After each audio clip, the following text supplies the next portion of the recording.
എന്താണ് സംഭവിച്ചതെന്നറിയാതെ പകച്ചു നിൽക്കുകയാണ് ബാർബർ മിഥുൻ. തന്റെ ബാർബർ ഷോപ്പിന് മുന്നിൽ ഒരു വാഹനം വന്നു നിന്നത് മിഥുൻ കണ്ടു.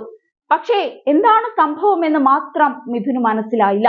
അപ്പോൾ തന്നെ രണ്ടുപേർ ചേർന്ന് വാഹനത്തിൽ നിന്ന് ഒരു ഷാംപൂ ചെയർ, മുടി വെട്ടാനുള്ള 2 കസേരകൾ, ഇൻവേർട്ടർ സെറ്റ് എന്നിവ ഇറക്കി നേരെ കടയിൽ വെച്ചു. ഒന്നും മനസ്സിലാകാതെ നിന്ന മിഥുനെ രാഹുൽ ഗാന്ധി അയച്ച സമ്മാനങ്ങളാണ് അവയെന്ന് പാർട്ടി പ്രവർത്തകൻ അറിയിച്ചതോടെ യുവാവ് ആദ്യമൊന്ന് ഞെട്ടി. ഇതുപോലെ മാസങ്ങൾക്ക് മുൻപും ഒന്ന് ഞെട്ടിച്ചുകൊണ്ടായിരുന്നു ലോക്സഭാ തിരഞ്ഞെടുപ്പ് പ്രചരണത്തിനിടയിൽ തന്റെ താടി ട്രിം ചെയ്യുന്നതിന് രാഹുൽ ഗാന്ധി ബ്രിജേന്ദ്ര നഗറിലെ ബാർബർ മിഥുന്റെ കടയിലെത്തിയത്. തിരഞ്ഞെടുപ്പ് പ്രചരണത്തിനിടെ മെയ് 13-ന് ലാൽഗഞ്ചിൽ ഒരു പൊതുയോഗത്തിൽ പങ്കെടുക്കുന്നതിനെത്തിയപ്പോഴായിരുന്നു രാഹുൽ ഗാന്ധി മിഥുന്റെ ബാർബർ ഷോപ്പിലെത്തിയത്. താടി ട്രിം ചെയ്യണമെന്നായിരുന്നു ആവശ്യം. ഏറെ നേരം യുവാവുമായി കുശലാന്വേഷണം നടത്തിയ രാഹുൽ മിഥുനോട് നിങ്ങളുടെ മുടി ആരാണ് വെട്ടുന്നതെന്നും ചിലവുകളും വാടകയുമടക്കം ചോദിച്ച് മനസ്സിലാക്കിയിരുന്നു. ഇരുവരും തമ്മിലുള്ള സംഭാഷണം അന്ന് സാമൂഹിക മാധ്യമങ്ങൾ കീഴടക്കിയിരുന്നു. രാഹുലിന്റെ വരവോടെ സെലിബ്രിറ്റി ഷോപ്പായി മാറിയ സലൂണിൽ കൂടുതൽ കസ്റ്റമേഴ്സ് എത്തിത്തുടങ്ങിയത് മിഥുനും ഗുണകരമായി.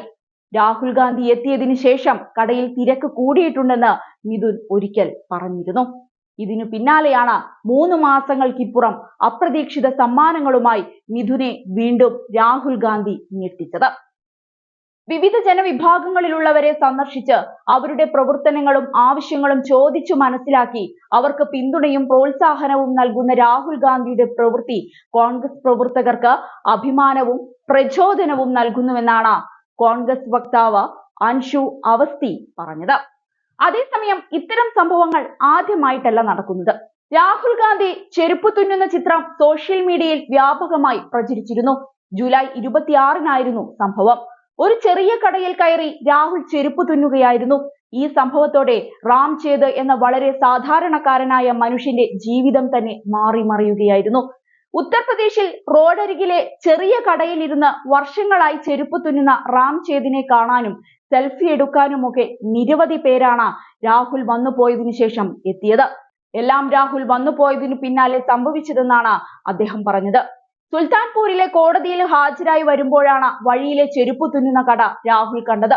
അവിടെ ഇറങ്ങിയ രാഹുൽ വീട്ടിലെ വിശേഷങ്ങളും തൊഴിലിൽ നേരിടുന്ന പ്രശ്നങ്ങളുമൊക്കെ ചോദിച്ചറിഞ്ഞു. ചെരുപ്പ് തുന്നാനും ഒട്ടിക്കാനും ഒക്കെ അദ്ദേഹം റാം ചേതിനൊപ്പം ചേർന്നിരുന്നു. രാഹുൽ വന്ന് ചെരുപ്പ് തുന്നിയ കട തേടി നിരവധി പേരാണ് പിന്നീട് എത്തിയത്. പലരും രാഹുൽ തുന്നിയ ചെരുപ്പ് വാങ്ങാൻ താല്പര്യവും പ്രകടിപ്പിച്ചിരുന്നു. 10 ലക്ഷം രൂപ വരെയാണ് ഈ ചെരുപ്പിന് പലരും വാഗ്ദാനം ചെയ്തത്. എന്നാൽ രാഹുൽ തുന്നിയ ആ ചെരുപ്പ് വിൽക്കാൻ റാം തയ്യാറായിരുന്നില്ല. എത്ര വലിയ വില നൽകാമെന്ന് പറഞ്ഞാലും ചെരുപ്പ് നൽകില്ലെന്നാണ് റാം പറഞ്ഞത്. അത് ചില്ലുകൂട്ടിൽ സൂക്ഷിക്കാനാണ് അദ്ദേഹത്തിന്റെ തീരുമാനം. രാഹുൽ വന്നു പോയതോടെ ഉദ്യോഗസ്ഥരും പ്രശ്നങ്ങൾ ചോദിച്ചെത്താൻ തുടങ്ങി. രാഹുലിന്റെ വരവോടുകൂടി റാമിന്റെ ജീവിതം മൊത്തം മാറി. ഇപ്പോൾ റാമിന്റെ കൊച്ചു പീടികയിൽ രാഹുൽ അയച്ചു കൊടുത്ത തുന്നൽ മെഷീനുണ്ട്. ഇപ്പോൾ കൂടുതൽ ചെരുപ്പ് തുന്നാനാകുന്നുണ്ടെന്നും അദ്ദേഹം ജനങ്ങളുടെ നേതാവാണെന്നും റാം ചേതക് പറഞ്ഞിരുന്നു. ഏതായാലും രാഹുൽ എന്ന മനുഷ്യനെ ഇത്രയധികം സ്നേഹിക്കുന്ന സാധാരണക്കാരായ ജനങ്ങളാണ് രാഹുലിന്റെ കരുത്ത്. അതുകൊണ്ടാണ് തകർന്നതൊക്കെ ഉയർത്തിക്കൊണ്ടുവരാൻ രാഹുൽ ഗാന്ധിക്ക് ഇന്ന് സാധിക്കുന്നതും.